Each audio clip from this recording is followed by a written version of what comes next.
Hey guys, today I will show you how to disable Vulkan in Dota 2. This helps if your game crashes, stutters, or performs worse on Vulkan compared to DirectX. Open Steam, go to your library and right-click Dota 2.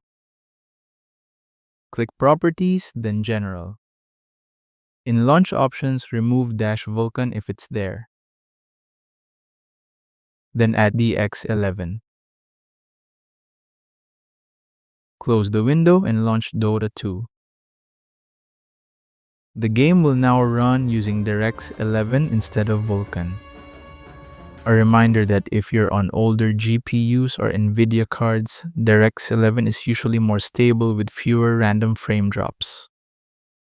Vulkan offers better performance on high-end systems, especially with AMD graphics cards. And that's how to disable Vulkan in Dota 2. Thank you so much for watching.